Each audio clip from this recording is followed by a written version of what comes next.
할렐루야. 우리 옆 사람 인사하겠습니다.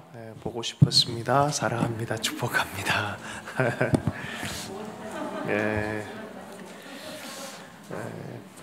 이렇게 또 다시 뵙게 돼서 감사하고요. 또 인터넷으로 예배 드리시는 분들 또 사랑하고 축복합니다. 오늘 말씀은 이사야서 58장입니다. 58장 여호와께서 기뻐하시는 금식과 태도라는 제목으로 해서 말씀을 전하겠습니다. 신앙과 삶에서 형식과 내면이 다 중요합니다. 그런데 내면을 잃어버리면은 신앙은 사실 삶과 함께 죽기 시작합니다. 감리교로 시작한 요한 웨슬레는 시리에 빠져서 미국 선교를 도망치듯이 버려두고 영국으로 돌아오는 과정에 풍랑을 맞은 배 위에서 참 내면도 풍랑을 입었고 외적으로도 막 힘든 상황이고 마음이 굉장히 우울하고 두려움에 힘싸였을 때 건너편의 사람들이 아주 평강 가운데 예배하는 모습을 보았어요. 그들은 모라비안 교도였습니다. 예수를 믿는 사람들이고 하나님의 성령에 대해서 깊은 체험을 한 분들이었어요. 그들이 동요하지 않는 모습에 저들 안에 있는 게 도대체 뭘까? 왜 나와는 다른 내면의 고요함과 확신이 저들 가운데 느껴지지? 하면서 궁금해하면서 영국에 돌아왔을 때 그들과 교류를 시작합니다. 그러다가 모라비안 공동체를 방문을 하게 됐어요. 그 방문한 곳에서 그들이 로마서 주석, 마틴 루터의 로마서 주석을 읽는 것을 들었을 때 갑자기 마음이 뜨거워졌어요. 예수 그리스도를 믿는 그 믿음 안에서 하나님의 사랑이 느껴지기 시작한 거예요. 그래서 머리에서부터 가슴으로 늘 전하고 얘기했던 사람인데 드디어 마음이 뜨거워진 거예요. 이걸 경험한 거예요. 1738년 5월 24일입니다. 5월 24일이 무슨 날이라고요? 우리 교회 11주년. 11주년. 바로 그날에 요한 웨슬레가 마음이 뜨거워졌어요. 그래서 마음으로부터 주님을 전하고 사랑하고 따라가는 그러한 분기점과 같은 일을 했어요. 아니 그전에는 일을 안 했나? 아니요, 굉장했어요. 늘 경건했었고 옥스퍼드 안에서 홀리클럽을 했었고 미국을 선교를 갔었고 선교사 일을 했었고 수많은 일을 했었는데 이 마음의 변혁을 경험하고 나서 형식보다 중요한 것이 이 내면의 마음이란 걸 너무 깊이 깨달은 거예요. 그래서 우리가 로마서 이렇게 얘기합니다. 마음으로 믿어 의에 이르고. 여러분, 우리 마음이 주님으로 말미암아 뜨거워지길 축복합니다. 하나님을 의지하는 전적인 마음의 신앙인이 됐다는 거예요. 하나님을 향해서 전적인 의지 감정, 이것보다 다른 것들이 마음 안에 슬금슬금 들어오지 않도록 마음을 스스로 우리는 점검할 필요가 있습니다. 어느 순간에 형식만 남게 되는 신앙인이 되지 않으려면 이 마음의 뜨거움을 잘 보존할 필요가 있습니다. 만약에 우리가 형식만 쫓기 시작하면요, 우리의 신앙은 타락하고 위선적이고 급기야는 죽은 신앙이 되기 시작합니다. 사도 바울이 이런 얘기를 했어요. 환난, 고난을 경험해서라도 하나님은 우리가 마음으로 전적으로 의지하는 참 신앙을 갖기를 원하신다라고 말하고 있습니다. 고린도후서 1장 8절에서 9절 말씀이에요. 형제들아, 우리가 아시아에서 당한 환난을 너희가 모르기를 원하지 아니하노니 힘에 겹도록 심한 고난을 당하여 살 소망까지 끊어지고 우리는 우리 자신이 사형 선고를 받은 줄 알았으니 이는 우리로 자기를 의지하지 말고 오직 죽은 자를 다시 살리시는 하나님만 의지하게 하십니다. 나를 의지하지 않고 하나님만 온전히 전적으로 의지하는 이 마음, 이게 훨씬 귀하다는 거예요. 하나님 플러스 알파가 아니라, 여러분, 하나님 플러스 알파로 사는 사람이 행복할까요? 온리 하나님으로 사는 사람이 행복할까요? 우리는 대체로 하나님도 좋아하지만 플러스 알파도 있으면 행복해질까라는 생각을 해요. 사실 가만 생각해 보면은 그렇지가 않더라고요. 묘하게 우리의 마음을 알파 쪽으로 기울이다 보면은 신앙이 형식적으로 되고 마음에서 중심에서 하나님을 떠나기 시작합니다. 그래서 빌립보서 말씀에 그리스도는 자기를 비우시고 하나님의 뜻으로 채웠다라는 이 케노시스라고 합니다. 자기를 비우고 하나님 뜻으로 채우는 거야. 우리도요, 우리 안에 있는 것들을 비울 때 그리스도의 마음이 우리 마음 안에 머무는 거예요. 여러분 잘 비우기를 축복합니다. 그래야 돼요. 러시아 문학이나 러시아에서 유로비지라는 단어가 많이 등장을 해요. 유로비지는 무엇이냐면 도스토예프스키의 소설 카라마조프가의 형제, 거기에서 나오는 또 단어이기도 합니다. 거지 성인이란 뜻이에요. 겉보기 외형은, 형식은 거지인데 알고 봤더니 내면이 성인이야. 할렐루야. 차라리 이게 낫다라는 거예요. 다 엉망진창된 것처럼 보이지만 내면은 성인이야. 내면은 하나님의 진리를 깨달은 자들이야. 그게 낫다라는 거예요. 근데 오늘 본문에서 보는 하나님이 이걸 고쳐라 하는 부분은 내면은 엉망인데 외면은 완벽한 것 같은 사람들에 대한 이야기를 하는 거예요. 이거 고쳐서 약속의 땅에 들어가자, 이 얘기를 하시는 거예요. 지금 본문에서 형식은 하나님을 추구하는데 마음이 다른 것을 욕망하는 것으로 가득한 백성들에게 권고하는 말씀입니다. 이렇게 되다 보면요, 기도의 공력을 잊어버리고 경건의 능력을 잃어버린 삶이 되기 때문에 하나님 이걸 교정하셔야만 하는 거예요. 우리는 잘하고 있다고 스스로 착각할 때가 많습니다. 우리 모든 심리학적인 부분, 심리적인 부분에서 모든 사람이 블라인드 스팟이 있다 그래요. 내가 못 보는 내 모습이 있다는 거예요. 내가 금식도 하는데, 내가 이렇게 훌륭한데 라는 생각을 할 수 있다는 거예요. 그런데 하나님이 정확하게 대면해서 보자라고 하는 부분이 바로 이사야서 58장 부분이에요. 그것도 금식이라는 아주 경건한 툴을 두고 대표적으로 얘기를 하시는 거예요. 본문 말씀을 한번 들어가 보면요, 여러분 이 말씀과 부딪혀서 1907년도의 부흥의 현장처럼 말씀이 부딪히니까 철저한 회개가 나타나요. 그러한 결단들이 우리 삶 안에 있었으면 좋겠습니다. 우리 1절 말씀 한번 읽어보겠습니다. 시작. 크게 외치라. 목소리를 아끼지 말라. 내 목소리를 나팔같이 높여 내 백성에게 그들의 허물을, 야곱의 집에 그들의 죄를 알리라. 아니 이게 무슨 소리입니까? 죄를 알리라는 거야. 크게 외치라는 거예요. 나팔 불듯이 얘기해서 알아듣게 선포하라는 거예요. 아니 웬만하면 좀 숨기지, 웬만하면 덮지. 아니 그래서는 교정이 안 되니까 지금은 그럴 때가 아니라는 거예요. 죄를 알려서 회개할 기회를 얻는 것이 이게 은혜입니다. 회개가 진짜 은혜예요. 이게 진정한 회개가 일어나면 진정한 삶이 변화하기 때문에 이건 진짜 축복이에요. 그래서 여러분 회개의 은혜가 임하기를 소망하십시다. 여러분 병은 숨기는 것이 아니다라는 말처럼 죄도 숨기는 게 아니에요. 토설하고 회개해야 돼요. 요새 이제 코로나 때문에 전염하는 것 때문에 많이 이제 애를 많이 씁니다. 사회적 거리도 두고 우리가 이렇게 또 만나기도 합니다. 근데 우리가 코로나만큼 더 이상으로 중요하게 생각해야 될 것은 영적인 죄에 대한 전염이에요. 이 부분에 관해서 우리가 거리 두기를 해야 돼요. 이 부분에 관해서 예방적으로 준비를 잘 해야 됩니다.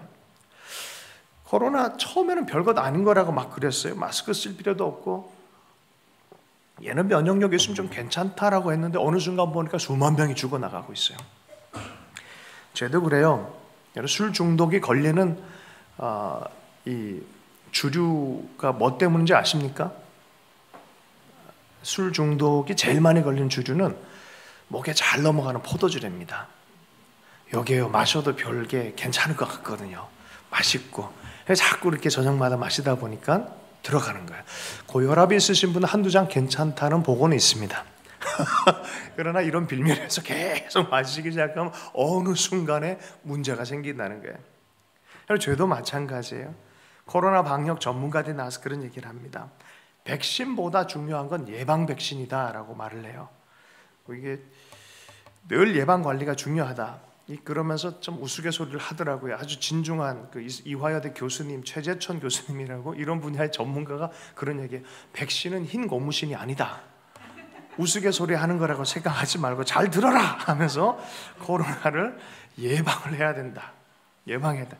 스마트폰을 알리고 자주 씻고 거리 두기를 하고 이런 것들이 다 중요하다는 거예요. 바이러스 세력이 발휘 못하도록 사라지게 해야 된다는 거예요. 그런데 여러분 아십니까? 백신은 개발하면 1년과 2년 진짜 짧게 걸리면 1, 2년 안에 된다는 거예요. 근데 그 사이에 새로운 이 바이러스가 출현할 수 있다는 거예요. 그래서 백신이 정말 효과가 있을까? 도리어 사회적 예방 백신이 중요하다는 거예요. 잠잠하게. 지금도 우리가 한 10명 밑으로 우리 사회가 노력을 많이 했어요. 정말 애를 많이 썼어요. 이럴 필요가 있다는 거예요. 죄도 마찬가지입니다. 늘 현미경을 들여다보는 것처럼 늘 살펴야 돼요. 게을리하지 말아야 돼요. 오늘 본문 말씀에 정상으로 돌아가기 위해서는 너희들의 죄의 습관을 온전히 고쳐야만 한다라고 권면하고 있어요. 그러기에 죄를 죄로 보는 것이 필요합니다. 숨겨서 될 문제가 아닙니다. 그래서 야곱의 집에 그들의 죄를 알리라라고 말씀하는 거예요. 자, 좀 억울한 측면이 있어요. 듣는 사람 입장에서 2절을 읽어보겠습니다. 그들의 억울함을 한번 들어보십시다. 시작. 그들이 날마다 나를 찾아 나의 길 알기를 즐거워함이 마치 공의를 행하여 그의 하나님의 규례를 저버리지 아니한 나라 같아서 의로운 판단을 내게 구하며 하나님과 가까이 하기를 즐거워하는도다. 분위기가 이상하지 않습니까? 날마다 하나님의 공의를 쫓고 날마다 하나님의 말씀의 뜻을 밝히고 그런 나라 같대요. 겉으로 보기엔 훌륭한 나라 같아요. 너무 좋습니다. 의로운 판단을 하나님께 늘 구하는 거예요. 이 말씀을 보고 하나님 이 말씀의 원뜻을 더 밝혀주세요 하면서 선생을 찾아가서 배우려고 그러고 애를 많이 씁니다. 난 이 말씀을 더 알기를 원합니다 라고 말하는 거예요. 이게 지금 하나님과 가까이 하기를 즐거워하는도다 라고 말해요. 분위기 이상합니다. 그죠? 그런데 이 분위기 뒤에 보면 이런 느낌이에요. 네가 어떻게 그럴 수가 있냐, 혹은 네가 거기서 왜 나와? 형, 네가 왜 거기서 나와? 이런 분위기예요. 이 말씀의 분위기가. 아니, 겉으로는 그렇게 훌륭했는데 왜 거기서 튀어나오십니까? 이런 분위기로 갑니다. 속으로는 사실 허물어지고 있었던 거예요. 외형은 사람들의 존경을 받지만 내면은 고름이 납니다. 남모르는 혼돈과 고통이 있습니다. 여러분, 우리는 외형은 얼마든지 꾸밀 수 있어요. 저도 목사이기 때문에 목사처럼 보일 수 있어요. 그런데 내면은 숨길 수 없어요. 하나님 앞에. 제가 이런 걸 너무 많이 봤어요. 그래서 저도 조심해도 우리 모두가 다 조심해야 될 부분입니다.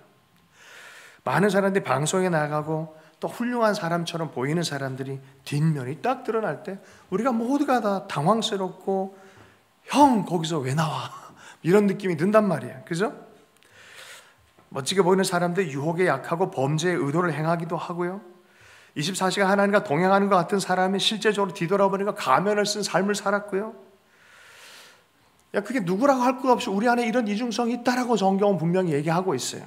그러니까 우리가 늘 정신 차리지 않으면 잘못된 길을 갈 수 있다는 걸 여러분 받아들여야 돼요. 미국에서 예배 문화가 굉장히 훌륭하게 넘칠 때 아주 풍자 노래가 등장을 했어요. 얼마나 웃었는지 몰라요. How great is our God. 이게 뭐예요? 위대하신 주. 우리 하나님 얼마나 위대하십니까? 노래를 사실 내심으로는 이런 감정으로 부른다는 거예요. 이 노래를 부르는 내 모습이 얼마나 멋져. 이런 식으로 풍자해서 가사를 내면에 있을 법한 느낌들을 가사를 만들어서 풍자하는 거예요. 정말 하나님의 위대하심을 노래하고 있나? 아니면 그 분위기에 취해서 무엇인가를 보고 있나? 이런 얘기를 하는 거예요. 내가 얼마나 이것에 감격해서 눈물을 흘리는지, 내가 얼마나 좋은지, 사실은 하나님이 아니라 내 모습에 대한 감각으로 반응하고 있다는 거예요. 그래서 그런지 The Heart of Worship, The Heart of Worship 이란 노래가 끝나고 희미해진 후 모든 것이 사라지네. 예배 인도자라서 그런 걸 너무 많이 경험하는 거예요. 아마 진 전사님도 그런 거 많이 경험했을 것 같아요. 인도해야 되겠다니 인도하는 거야. 그래서 어떤 때는 그런데 나와서 보니까 공허한 느낌, 정말 하나님을 보고 예배했나 이런 마음이 든단 말이에요. I am sorry for things I've made it. 내가 그걸 했던 그 예배에 대해서 미안합니다 하나님. I am sorry. 그러면서 예배가 끝나고 노래가 끝난 다음에 노래 이상의 노래, 마음의 예배를 당신께 드립니다 라는 노래를 하는 거예요. 오직 하나님께만 예배합니다. 주여 나의 모든 걸 용서해 주십시오. 우리 세대가 어쩌면 이런 노래를 불러야 될 때가 아닌가 싶은 마음이 있습니다. 여러분, 우리의 예배가 진실한 예배가 되려면 내가 홀로 있을 때 드리는 예배가 진실해야 돼요. 내가 홀로 있을 때 할 기도가 진실해야 될 줄로 믿습니다. 예수님은 바리새인들을 향해서 평토장한 무덤과 같다 그랬어요. 평평한 무덤이에요. 걸어가는 길에 평토장 되어 있으니까 그게 무덤인 줄 아는지 어떻게 알겠어요? 그 속에 해골이 있어요. 하나님 바리새인한테 그렇게 평토장한 무덤이다라고 말하는 거예요. 외형적으로는 알 수 없다라는 거예요. 그 누구도 알 수 없다라는 거예요. IBF의 지도자 중에 한 명, 유명한 정말 떠오르는 스타였던 분이 계세요. 이분이 고든 맥도날드라고, 지성사회 복음화에서 굉장한 지도자였습니다. 이가 넘어졌어요. 명성과 다르게 이성 문제로 넘어졌어요. 회복 과정에 정직하게 대면하면서 회복의 시간을 경험하면서 그 내면의 투정에 대해서 쓴 책입니다. 내면 세계의 질서와 영적 성장. 결국 이 모든 문제는 내면의 문제라는 거예요. 내면의 문제이고 삶의 문제라는 거예요. 외형적인 것은 얼마든지 좋게 보일 수 있다는 거예요. 여러분, 내면을 잘 관리하기를 축복합니다. 주님이 이 얘기를 하는 거예요. 이 얘기를. 외형만 근거해서 하나님 우리가 이거 하는데요 라고 말하지 말고 너희 마음의 중심을 잘 갖고 오라는 거예요. 3절 말씀 읽어보겠습니다. 시작. 우리가 금식하되 우리가 마음을 괴롭게 하되 어찌하여 주께서 알아주지 아니하시나이까. 보라, 너희가 금식하는 날에 오락을 구하며 온갖 일을 시키는도다. 이들은 외형적 모습에 훌륭하게 스스로 생각하면서 이런 얘기를 하는 거예요. 왜 나는 나 스스로 괴롭히고 금식도 하는데 왜 안 들어주시지 하나님은? 왜 내가 이런 영적인 봉사도 하고 애를 쓰는데 왜 하나님 안 들어주시지? 라고 말을 하는 거예요. 그러나 주님께서는 금식하는 그들의 내면과 실제적 삶에 대해서 얘기를 합니다. 사람에게 보이는 금식, 외형적으로 너희들이 보기에 보는 그 금식이 아니라 진짜 내가 인정할 수 있는 금식을 해라라고 말하는 거예요. 마태복음 6장 16절에 18절의 말씀입니다. 금식할 때 너희는 외식하는 자들과 같이 슬픈 기색을 보이지 말라. 그들은 금식하는 것을 사람에게 보이려고 얼굴을 흉하게 하느니라. 내가 진실로 너희에게 이르노니 그들은 자기 상을 이미 받았느니라. 너는 금식할 때 머리에 기름을 바르고 얼굴을 씻으라. 이는 금식하는 자로 사람에게 보이지 않고 오직 은밀한 중에 계신 내 아버지께 보이게 하려 함이라. 은밀한 중에 보시는 내 아버지께서 갚으시리로다. 진실한 삶이 있고 진실하게 하나님께 의지하는 마음으로 하는 모든 것들에는 하나님께서 갚으시겠다고 말하는 거예요. 결국은 마음의 태도 문제고 삶의 스타일의 문제였습니다. 3절을 보면 실은 하나님의 평가는요, 이들의 금식과 더불어 하는 일, 그들의 마음 태도에 대해서 지적하고 계세요. 금식하면서 마음은 오락을 구하고 일을 구하고 있어요. 여기서 오락은 일이란 단어와 연결되어 있어요. 사사로운 이익을 구하고 있고 사사로운 즐거움을 추구하고 있다는 거예요. 바리새인에 관해서 이런 얘기를 합니다. 바리새인의 특징은 죄를 멀리하지만 죄를 즐거워한다라고 말합니다. 다시 한번요. 바리새인의 특징이 뭐라고요? 죄를 멀리하지만 사실은 죄를 즐거워하고 있다는 거예요. 여러분, 솔직히 얘기해서 우리 안에 이런 속성들 없지 않습니까? 있지 않습니까? 없지 않습니까? 있지 않습니까? 그죠? 있어요. 우리가 다 그걸 인정하라는 거예요. 인정하라는 거야. 아, 우리 안에 그게 있어요. 그걸 정직하게. 그러나 바리새인은 이게 없다라고 얘기하는 거예요. 사실 그러면서 없다라고 말하는 거예요. 그리고 많은 이익을 구하면서 일을 합니다. 자신은 교회 가지만 부리는 사람에게는 기도할 시간조차도 주지 않습니다. 경건의 모임에, 큐티 모임에 참석하면서 자신이 부리는 사람들에 대해서는 성경 볼 여유도 주지 않습니다. 이런 것이라면 이게 무슨 기도가 되겠냐라고 말합니다. 그들의 외형은 금식이었습니다. 그러나 그들의 마음은 사사로운 이익이었고 오락이었습니다. 정확하게 이것을 예수님께서 뭐라 얘기하면 바리새인의 의라고 얘기를 합니다. 바리새인의 의. 마태복음 5장 20절 말씀입니다. 내가 너희에게 이르노니 너희 의가 서기관과 바리새인보다 더 낫지 못하면 결코 천국에 들어가지 못하리라. 야, 그들은 적어도 형식이라도 했다라고 얘기하시는 거예요. 주님께서는. 지금 얘기하는 거는 형식도 할렐루야. 형식에 이게 자기를 담보시킨 그런 신앙인에 대한 얘기를 하는 거예요. 근데 때로는 형식도 없고 내면도 없으면 이건 문제가 심각한 거예요. 그죠? 네. 자, 형식만으로 자신이 의롭다고 착각하든지 이만큼 했는데 라고 생각하면서 공로주의가 돼서 자기의에 기반한 착각을 하는 그들의 신앙 태도, 하나님이 교정하시기를 너무 원하신다는 거예요. 그 블라인드 스팟을 교정하길 원한다는 거예요. 오늘 말씀 가운데 또 기도 가운데 내 부분에 내 삶에 그런 것이 있다면 오늘 결단할 수 있는 그런 결단의 시간 됐으면 좋겠습니다. 4절과 5절 말씀을 읽어보겠습니다. 자, 주님의 근거를 보십시다. 함께 읽어보겠습니다. 시작. 보라, 너희가 금식하면서 논쟁하며 너희가 오늘 금식하는 것은 너희의 목소리를 상달하게 하려는 것이 아니니라. 이것이 어찌 내가 기뻐하는 금식이 되겠으며 이것이 어찌 사람이 자기의 마음을 괴롭게 하는 날이 되겠느냐. 그의 머리를 갈대같이 숙이고 굵은 배와 죄를 펴는 것을 어찌 금식이라 하겠으며 여호와께 연락될 날이라 하겠느냐. 금식하면서 오락하고 금식하면서 아랫사람 일시키고 금식하면서 서로 다투고 싸운다면 형식만 걸치고 있지 너의 삶의 진짜 중요한 부분은 하나님께 보험 들듯이 툭 던져두고 모든 걸 핑계될 장치로만 사용할 뿐이지 진실한 삶의 성찰이나 변화를 위한 노력에 대해서는 손 하나도 까딱 안 하고 고집스럽게 욕망대로 그대로고 살려고 하는 그런 모습밖에 되지 않겠냐는 거예요. 나는 너희들의 핑계거리가 되고 싶지 않다라는 거예요. 우리 하나님께서 어이 왜 그걸 안 고치니? 어이 나 금식하는데요. 아니 그거 갖고 안 된다는 거예요. 마음으로 개혁이 일어나야 된다는 거예요. 금식하면서 왜 논쟁합니까? 왜 싸웁니까? 왜 다툽니까?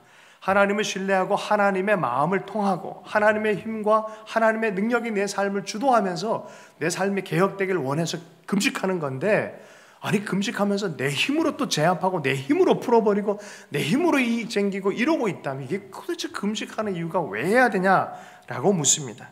금식하면서 혈기가 죽지 않아요? 아직도 내 듯이 충만해요.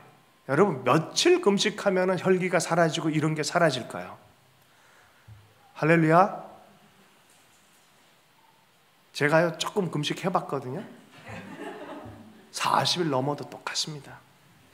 똑같아요. 그게 그 마음의 내면을 바꾸는 기제로 사용할 수 없어요. 똑같아요. 정직해야 돼요. 그러므로 내 마음의 중심은 하나님 앞에서 내가 분명히 말씀대로 순종해야 돼요. 그리할 때 하나님 역사하는 일들을 보게 된다는 거예요.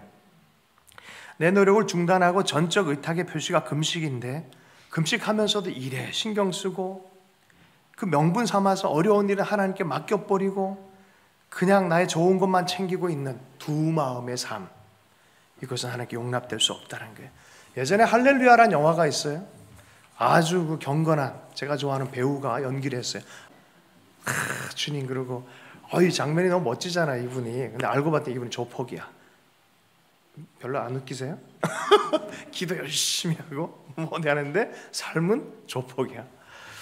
건달이에요. 행악자입니다. 각종 욕구에 사로잡힌 사람입니다. 그 의복은 갈대를 입고 숙이고 굵은 베옷을 입고 죄를 편 것처럼 회개의 형태를 가졌지만 그의 마음은 하나님보다 플러스 알파의 마음이 가 있습니다. 차라리 온리 하나님이 훨씬 낫습니다. 그렇게 살 바에는 아무것도 없어도 온전히 하나님만 소유한 그것이 훨씬 더 낫습니다. 여러분 부부 되시는 분들은 좀 생각해 보자고요. 적당한 외형적 의무만 다하고 다른 대상에게 마음을 둔다면 그 남편과 아내가 기분이 좋습니까? 그 말이 안 되는 거예요. 하나님도 마찬가지예요. 그 관계를 바리새적 관계라 그러는 거예요. 이중적 마음은 이중적 삶을 나타낼 수밖에 없어요. 하나님이 경고하십니다. 하나님이 경고하고 있어요. 경고가 있을 때 빨리 돌이킨 게 좋아요. 하나님이 사랑하기 때문에 경고하신다라고 말해요. 여러분 그러한 마음은 금식이나 그러한 마음과 삶의 태도를 변화시키지 않고 금식하고 교회 활동하고 한다고 해서 하나님 들어주신 거 아니에요. 정확하게 하나님께서 말씀하실 때 돌이킬 줄 알아야 돼요. 6절 말씀 한번 읽어보겠습니다. 시작. 내가 기뻐하는 금식은 흉악의 결박을 풀어주며 멍에의 줄을 끌어주며 압제당하는 자를 자유하게 하며 모든 멍에를 꺾는 것이 아니겠느냐. 진짜 내가 기뻐하는 음식이 뭔지 아니? 그 마음의 태도와 삶의 스타일에서 많은 사람들을 자유케 하는 거다라 말하는 거예요. 자유케 해주는 거다. 모세와 이스라엘의 이야기를 보면 하나님은 억압을 풀어주는 분이세요. 많은 사람들 자유케 하길 너무 기뻐하세요.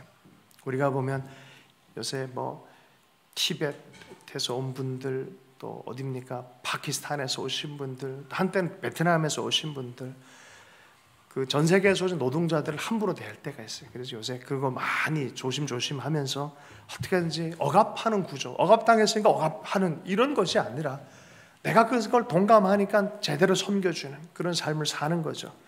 주변에 있는 사람들, 우리 북한 탈북 지체들, 이런 사람들에 대해서 함께 세워져 가는 것들을 볼 때 우리 안에 우리의 종교적 행위들이 의미 있어진다는 거예요. 우리 주변에 사람들 바라보십시오. 주변에 그냥 스치고 지나가고 무시할 것이 아니라 도리어 나의 나됨을 드러내는 기재가 되는 사람들이 있어요. 이스라엘 사람들이요, 7년이면은 이스라엘 형제라면 종들을 자유케 해줘야 돼요. 그러지 않으면 이 법적으로, 율법적으로 형제를 7년 이상 종으로 할 수 없다라고 분명히 얘기하고 있습니다. 그런데 금식하고 기도하면서 7년 이상 계속 종으로 부린다면 그게 어떻게 내 마음을 따른다고 할 수 있겠냐라고 말하는 거예요. 좀 자유케 해줘라, 좀 탕감해줘라, 좀 해방시켜줘라, 그 마음으로 기도 좀 해라 라고 말하는 거예요. 물론 받을 건 받아야 돼요. 받을 건 받아야 되지만 어려운 사람들이 억압하고 고통스러운 수준까지 가게 해서는 안 돼요. 때로는 이익이나 돈 앞에 이 포기를 하고서라도 당사자를 자유케 해주고 하나님 기뻐하는 일을 행하는 영적인 마음을 소유한 것이 훨씬 좋다는 것을 여러분 깨닫기를 축복합니다. 너희가 그렇게 해주냐라고 말하는 거예요. 7절 말씀 읽어보겠습니다. 시작. 또 줄인 자에게 내 양식을 나누어 주며 헐벗는 자를 보면 숨지 아니하는 것이 아니겠느냐. 줄인 자에게 주고 유리방황하는 사람들에게 드려서 헐벗는 자들을 또 입혀주고 내 고륙 친척을 향해서 숨지 않고 그거 없다 그래 도망치지 않고 그러지 않는다는 거죠. 긍휼과 자비와 환대입니다. 이게 헤세드의 마음이에요. 받아들이는 거예요. 여러분, 돈을 얻고 마음을 잃어버릴 수 있어요. 그러나 마음을 얻고 돈을 잃어버릴 수도 있어요. 여러분, 만약에 이 양극단이 있다면 여러분 꼭 마음을 얻으시길 축복합니다. 사람을 얻을 수 있길 축복합니다. 일전에 보니까 북한 사역 선교사님 페북에 남겼어요. 자기가 중국에 있는 지체들 교회를 많이 도와주고 조건 없이 도와줬더니 그때 뭘 받아도 정당한 게 있었는데 그냥 주님께 주신 마음을 따라 온전히 나눠드렸대요. 그때 이번에 고통당한다고 중국 내부에서 물품을 보내가 한국으로 이 코로나 때문에. 그래서 너무 감격해서 사진을 찍어서 올렸어요. 야, 하나님은 심은 대로 거두게 하시는구나. 여러분, 그 마음을 얻은 사람들은 이런 부메랑 효과가 있어요. 원한의 부메랑이 아니라 사랑과 섬김의 부메랑이 되길 축복합니다. 이것을 뭐라 그래? 심은 대로 거둔다라는 거예요. 옆 사람에게 잘 거두십시오. 잘 거두십시오. 어려운 이웃과 동포를 돌봐야 합니다. 때로는 많은 사람들이 성경을 오해해가지고 극단적으로 이걸 제도화해서 공산주의처럼 만들려는 사람인데 성경은 그걸 지지하지는 않습니다. 공산주의를 지지하지는 않습니다. 도리어 사유재산을 지지하고 성실함을 지지하고 직업 소명서를 지지하면서 그 사회 안에서 돌봄에 대한 공동체적 의식을 지지합니다. 아프리카에서는 이런 말이 있어요. 우분투라는 말이 있어요. 한번 아프리카 애들한테 너 1등하면 상을 줄게 딱 그랬더니 애들이 경주를 딱 하는데 이상한 일이 벌어졌어요. 애들이 갑자기 어깨를 딱 하더니 다 같이 1등으로 들어와 버린 거예요. 이게 우분투예요. 우분투. 나 혼자 1등해서 잘 먹고 잘 살겠다 이게 아니에요. 서구는 그렇게 왔어요. 그죠? 힘 있는 자가 승리하도록 했어요. 그러나 공동체 의식으로 그렇게 살라. 이게 성경적이라는 거예요. 웨슬레가 이렇게 얘기했습니다. 할 수 있는 대로 벌어라. 기업 활동하고 많은 돈을 벌어라. 두 번째, 할 수 있는 대로 저축해라. 뭐예요? 사유재산 많이 저축해라. 다시 한번요. 할 수 있는 대로 옆 사람에게 할 수 있는 대로 많이 버십시오. 할렐루야. 두 번째는 할 수 있는 대로 많이 저축하시오. 이게 뭔 소리예요? 할 수 있는 대로 부자가 되십시오. 이런 소리예요. 세 번째가 성경의 하나님을 아는 사람들의 사유재산 축적 방식입니다. 할 수 있는 대로 모든 것을 나누어 주십시오. 옆 사람 하세요. 왜 안 해요? 모든 것을 나누어 주십시오. 네, 이게 청직이에요. 여러분, 건강하게 돈을 많이 버십시오. 최선을 다해 많은 것을 하십시오. 그리고 좋은 부자가 되십시오. 그리고 많이 사람들을 세우고 해방케 하는 그런 자가 되십시오. 이게 하나님의 재정에 대한 이야기입니다. 성공하는 기업에서 이제는 위대한 기업이란 모토가 있는 이유가 여기에 있어요. 성공하면 뭐 합니까? 사람들이 못되고 사회를 다 망치는 걸, 자기만 살고 생태계는 다 망가뜨리는 걸, 그건 아니죠. 성공한 기업에서 뭐라고요? 위대한 기업이 되라. 위대한 삶을 개인적으로 살아가는 우리가 됐으면 좋겠습니다. 미래 사회는요, 예측이 어려워요. 앞으로 매뉴얼을 따라서 살 수 있는 사회가 아니에요. 그래서 삶의 원리와 성품이 너무나 중요한 시대가 됐어요. 매뉴얼이 없고 방법이 없는데 그럼 어떻게 사업을 하고 어떻게 모든 일들을 하겠어요? 그 대상이 믿을 만한 사람이 돼야 되잖아요. 그래서 정직과 신뢰가 사회 자본이 되는 거예요. 지금 유럽에 가보면 중국 키트 쓸래 아니면은 뭐 할래 뭐 이러잖아요. 그 여러 가지 부분이 있다면, 제가 중국 좋아해요. 중국 사랑해요. 제가 정말 그래, 누구보다 중국인들 좋아해요. 근데 제가 오해가 아닌 걸 말씀드리면서 그러잖아요. 중국 키트 쓸래, 한국 키트 쓸래. 그러면 이 문제, 신뢰 문제가 있단 말이에요.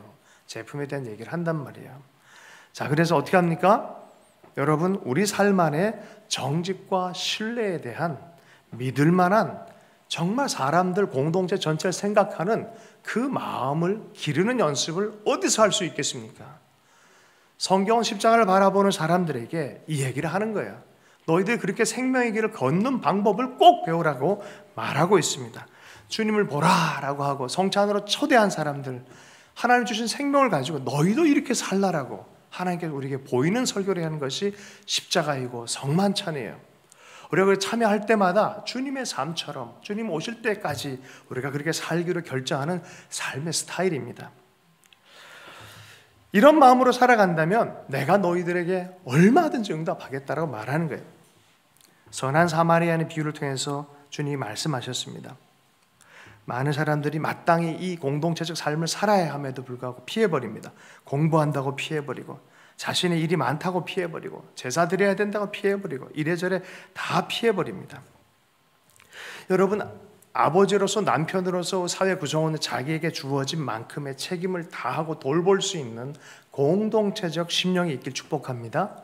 제가 지금도 잊혀지지 않는 게, 제가 서울여대에서 근무할 때 담임 목사님께서 그러셨어요. 서울여대 대학교에서 애들 때문에 너무 힘들어 죽겠다는 거야. 아주 뭐 논문도 쓰고 여러 가지 일을 해야 되는데 애들이 한번 달라붙으면은 이제 뭐 하루 종일 시간 다 빼앗긴다네. 그래서 그래도 얘들의 에너지를 다 또 이렇게 해소시켜 줘야 되니까 하루는 애 데리고 밖에 나갔다 돌아오면 아버지가 녹초가 된다는 거야. 그런데 왠지 모를 떳떳함과 뿌듯함이 마음 안에 있다는 거야. 여러분, 이게 굉장히 좋은 교훈이라고 저는 생각합니다. 남편과 아내에게 누군가의 옆에 있는 공동체 필요를 채우는 것은 피곤함입니다. 옆에 있는 사람의 니즈를 채워서 남편은 아내에게, 아내는 남편에게 니드를 채우는 것은 피곤한 일이에요. 그러나 그 이후에 느낄 수 있는 뿌듯함은 누구도 느끼지 못하는 거예요. 그렇게 한자들만 느끼는 거예요. 이런 삶을 우리가 살아간다면, 이런 공동체가 세워진다면 이게 세계 최인류 국가 아니겠습니까? 할렐루야. 저만 흥분하고 있나요? 자, 8절 말씀. 그렇게 하면 어떤 일이 벌어지는지 말씀입니다. 함께 읽어보겠습니다. 시작. 그리하면 내 빛이 새벽같이 비칠 것이요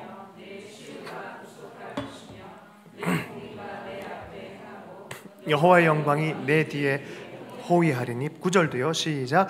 내가 부를 때에는 나 여호와가 응답하겠고 내가 부를 때는 내가 여기 있다 하리라. 예, 제하여 버리면, 거기까지 일단 여기까지 하겠습니다. 그러하면 너는 비전인 인생 될 거다. 어둠 가운데 헤매지 않고 밝히 보는 인생으로 방향이 확실해서 달려가는 인생 될 것이다. 두 번째, 너는 치유받아야 될 심령이 아니라 치유 입은 자의 모습으로 평생 사는 게 아니라 치유자의 삶이 될 것이다. 너의 삶은 너의 공의, 너의 의는 인정받은 의가 돼서 많은 사람이 본으로 삼을 것이다. 또 내 영광이 너의 뒤에 있어서 나의 영광의 도구가 될 것이다라는 거예요. 여러분 말씀에 여러분 삶을 묻기를 축복합니다. 그렇게 하시면은 하나님의 이 말씀이 진실한 말씀인 것을 경험하게 될 줄 저도 확신합니다. 할렐루야. 9절 말씀에 그럴 때 무슨 일이 벌어지냐? 너에게 진짜 기도의 응답자의 능력이 생긴다는 거예요. 내가 부를 때 나 여호와가 응답하겠고 내가 부를 때 내가 여기 있다 하리라. 주님, 그럼 왜 금방 대답한다는 거예요. 간증을 많이 나누는 분들의 특징을 제가 이렇게 보면은 이 친밀함이 있더라고요. 하나님, 그럼 영적으로 주님이 감동하시고 외로울 때도 기도하면 주님이 괜찮다, 내가 너와 함께한다 말씀하시고, 여러분 이 비밀을 경험하는 사람만 알잖아요. 그죠? 이러한 심령의 회복이 될 것이라는 거예요. 역대하 7장 14절 요새 많이 외우면서 기도하고 있는 구절이잖아요. 여러분 겸손과 거룩과 갈망이 하나 앞에 회복되면 하나님은 반드시 그 땅을 회복시킬 수밖에 없다라는 원문의 구조를 갖고 있어요. 너희의 마음의 태도가 이러하면 나는 반드시 응답할 수밖에 없다라는 구조예요.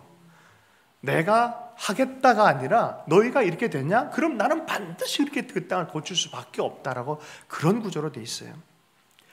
자, 9절의 하반절에 보면 만일 내가 너희 중에 멍에와 손가락질과 허망한 말을 제하여 버리면, 재차 강조합니다. 다른 표현으로 재차 강조해요. 뭘 또 없애라고 말합니까? 자유케 하는 것에, 그러니까 이 뭡니까? 멍에, 곧 자유케 하는 것에 반대의 삶, 억압하고 멍에를 지우고 이러한 일을 산다고 하면 문제가 있고 이것을 제하여 버린다는 거예요. 자유케 하는 삶을 살고, 또 두 번째 뭡니까? 손가락질하는 걸 제하여 버리는 거예요. 손가락질은 언제 하는 겁니까? 비난하거나 탓을 돌리는 거예요. 이 모든 일은 유대인 때문이야 라고 하면서 싹 희생양을 만들어버리는 거예요. 애들이 제일 많이 하는 게 뭐예요? 사춘기 때 이 모든 일은 누구 때문이에요? 엄마 때문이야. 이거예요. 요 어린아이의 심령이 있는 사람들이 하는 것이 탓을 대는 거예요. 아직 성장하지 못한 사람들의 특징입니다. 대부분 편한 사람들에게 그 얘기를 많이 해요. 다른 사람이 못하면서. 그죠? 저도 다 해봐서 알아요. 할렐루야. 탓 어떻게 해요? 하지 마라. 탓 돌리지 마라. 주체적으로 하나님 앞에서 하려는 거야.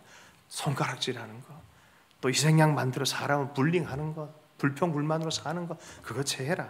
세 번째는 뭡니까? 허망한 말. 요새는 팬데믹이 아니라 인포데믹이라는 말도 생겼어요. 인포메이션의 그러한 거짓 정보들. 억울해요. 억울로 다들 보면 억울로가 뭔지 알죠? 끌어당겨가지고 뭔가 이익을 얻으려고 하기 위해서, 피해를 안 보고 살짝 자기 이익을 챙기기 위해서 거짓 정보를 흘려서 뭔가 의도를 관철시키려고 하는 것이 있다는 거예요. 그러한 허망한 말 하지 마라. 사기꾼의 특징입니다. 그런 사기꾼 같은 삶을 살지 말아라는 거예요. 제가 이번에 김정은 사망 소식 때문에 마음이 묘한 느낌이, 그렇다 안 그렇다 하면 전 세계적으로도 헷갈려요. CNN은 이렇다, 뭐 로이터는 이렇다, 정부는 어떻다, 뭐 이런저런 얘기 때문에 아이고 어저께도 하루 종일 막 원문 찾아가보고 영국도 찾아가보고 별짓을 다 했어요. 그러다가 CBS 전관용이라는 분이 정세현 통일부 전 장관님과 3일 전에 인터뷰한 걸 듣고 얼마나 웃었는지 몰라요. 아무래도 정치적인 맥락을 따라서 5월쯤이면 미국의 군수업체가 늘 어떤 것을 좀 터트려줘야만 이런 분위기 안에서 뭐가 된다라는 이론적으로 아주 합리적인 생각하고 계시더라고요. 뭐 그건 그렇다 쳐요. 이거 두고 보자고요. 어떻게 될지. 그러니까 되게 중요한 시즌에 들어왔다는 건 확실한 것 같습니다. 그런데 거기서 이런 얘기를 해요. 서방 언론이 이렇다 저렇다 많은 얘기를 하고 그들의 이익에 따라서 말을 하는데, 페이크다 아니다 말을 하는데, 요새 들어서 가장 믿을 수 있는 그래도 나름 신뢰성을 갖고 있는 매체를 북한 성명서 매체라는 거예요. 웃기지 않아요? 그죠? 요즘 그만큼 거짓이 난무한 시대에 막 이랬다 저랬다 하고 막 질러버려. 그거 하지 마라. 그럼 망한다. 독일 거짓 뉴스에 대해서 수억 벌금 딱 매겨버리는 법이 통과가 됐어요. 그렇게 하면 안 된다. 그런 식으로 해서 삶을 살았다간 너희들 기초가 붕괴가 된다. 그렇게 살지 마라. 욕심, 무책임, 잘못된 경쟁, 이기심, 속임 이런 것들을 빨리 제거해야 된다. 10절 말씀을 읽습니다. 10절 읽습니다. 시작. 줄인 자에게 내 심정이 동하며 괴로워하는 자의 심정을 만족해 하면. 네. 뜻과 같이 12절까지요. 여호와가 너를 항상 인도하여 메마른 곳에서도 내 영혼을 만족해 하며 내 뼈를 견고하게 하리니 너는 물된 동산 같겠고 물이 끊어지지 아니하는 샘 같을 것이라. 내게서 날 자들이 오래 황폐된 곳들을 다시 세울 것이며 너는 역대에 파괴된 기초를 쌓으리니 너를 일컬어 무너진 데를 보수하는 자라 할 것이며 길을 수축하여 거할 곳이 되게 하는 자라 하리라. 예, 긍휼과 자비의 마음, 또 마음을 동하는 마음, 괴로워하는 자들을 무시하거나 외면하지 않고 그들의 아픔에 동참하는 그 마음, 우는 자들과 함께 우는 그 마음의 삶을 살아라. 미가서에서 하나님의 뜻, 하나님의 길을 밝히지 않았냐라고 얘기하면서 인자를 사랑하며 뭐예요? 겸손히 내 하나님과 동행하는 것 아니냐. 이게 하나님의 길을 밝혔다는 거예요. 이걸 해석을 잘못하는 분들 많이 있어요. 인자를 사랑하라라는 것은 love mercy예요. mercy. 사람을 사랑하라 이런 뜻이 아니에요. mercy 곧 헤세드. 그 사랑하는 마음, 그 마음 갖는 것들을 중요하게 생각하고 그 삶의 스타일을 살아내라는 소리예요. 뭘 보든지 긍휼히 여기고 불쌍히 여기고 이런 마음을 살아라. 요즘 한국이 그런 느낌이 이렇게 들어요. 이 김구 선생님이 1947년 이 독립이 딱 앞두고 12월에 글을 쓰셨어요. 이게 바로 나의 소원이라는 글을 썼어요. 나의 소원은 독립이다, 독립이다라고 말했지만 그가 바라보는 독립된 나라는 어떤 것이냐면 힘센 제일 국가가 아니라 문화, 평화, 이것을 전 세계에 이바지하는 문화 대강국, 평화 대강국을 이루었으면 좋겠다라고 쓰셨어요. 그래서 김구 선생님의 그 바램처럼 우리 한국이 그런 역할을 조금씩 해가는 것 같아서 참 이제 보기가 좋은 것 같습니다. 교만할 수는 없죠. 계속 잘했으면 좋겠어요. 동정심을 알고 또 우리를 도와줬던 나라들도 또 도와주고 어렵고 힘든 나라도 도와주고 하는 인류 공동체에 대한 그런 깃발 드는 그런 나라처럼 됐어요. 공산주의처럼 뭐 봉쇄하거나 억압적으로 이걸 처리하는 게 아니라 민주적인 부분에서 또 사람을 존중하는 것 가운데 전체 공동체 생각하면서 이렇게 갈 수 있는 이러한 국가가 우리 세대 안에서 볼 수가 있을까 했는데 이 한국이 좀 보여지는 거예요. 더 잘할 수 있도록 기도 많이 했으면 좋겠어요. 이번에 중앙대에서 고양이가 그 정문 앞을 지피는 고양이가 죽었어요. 그래가지고 학생이 너무 유명한 고양이인지라 많은 개인 페이스북 소셜 미디어에 많이 올라왔던 고양이인지라 들고 뛰었어요. 그 병원에. 근데 애가 죽었어. 이 고양이가. 그 사이에 빨리 수술하라고 학생들이 다 모금을 했는데 한 240만 원을 모금했다는 거예요. 근데 죽었단 말이에요. 이거 어떻게 할까 하다 동물을 또 살리는 곳에 기부하기로 결정을 했다는 기사가 있었어요. 여러분, 위대한 사람은 위대한 일만 위대하지 않아요. 일상에서도 동일한 일을 하는 거예요. 작은 것이 작지 않습니다. 내가 휴지를 버린다든지 내 옆에 있는 사람을 대한다든지 내 일상 안에 위대한 성품은 작은 사소한 삶 안에도 위대하게 드러나게 돼 있는 줄로 믿습니다. 그렇게 살아가면 하나님이 축복하시겠다. 결코 축복하겠다라고 말씀하고 있어요. 내 어둠이 낮이 될 것이고 너는 항상 인도에서 메마른 곳에서도 내 영혼이 만족하게 되어지고 야, 물된 동산과 같이 늘 그냥 풍성한 역사가 네 삶에서 끊이지 않을 것이다. 시편 23편을 보는 것 같아요. 하나님이 목자가 돼서 친히 이끌어주시고 빛 대신 곳으로 인도하시고 영혼의 치유를 넘어서 배부름의 역사가 일어날 것이고 종일 메마른 땅을 걸어도 절대 피곤해지지 않고 할렐루야. 그 다음에 뼈가 튼튼해진다라고 말해요. 여러분, 근심은 어떻게 해요? 뼈를 상하게 하는 거예요. 그런데요, 이런 부요함들이 나타나기 시작할 때는요, 근심이 사라집니다. 끊이지 않는 생수와 성령의 은혜가 흘러나올 것이다라고 말하고 있어요. 좀 말씀을 마무리하면서 생각해 보겠습니다. 제가 12절만 다시 한번 좀 읽고 나누고 마무리하겠습니다. 함께 읽어보겠습니다. 시작. 내게서 날 자들이 오래 황폐된 것을 다시 세울 것이며 너는 역대에 파괴된 기초를 쌓으리니 너를 일컬어 무너진 데를 보수하는 자라 할 것이며 길을 수축하여 거할 곳이 되게 하는 자라 하리라. 저는 이 말씀이 마음이 막 두근두근거렸어요.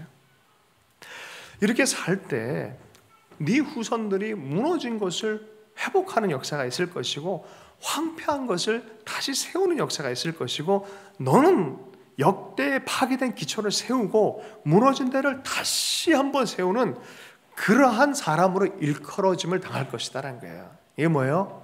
평화의 건설업자, 사랑의 건설업자, 할렐루야, 가는 곳마다 세우는 강력한 역사가 일어날 거다.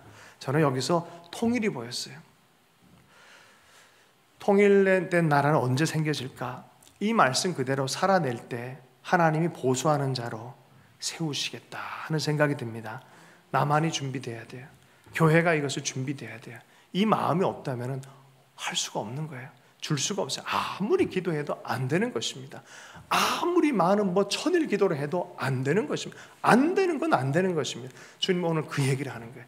네 마음을 돌이켜서 정말 함께 살 수 있는 십자가의 원리를 마음에 품길 바란다.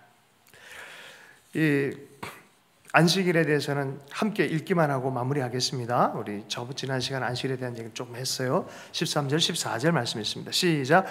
만일 안식일에 내 발을 금하여 내 성일의 오락을 행하지 아니하고 안식일을 일컬어 즐거운 날이라 여호와의 성일을 존귀한 날이라 하여 이를 존귀하게 여기고 내 길로 행하지 아니하며 내 오락을 구하지 아니하며 사사로운 말을 하지 아니하면 내가 여호와 안에서 즐거움을 얻을 것이라.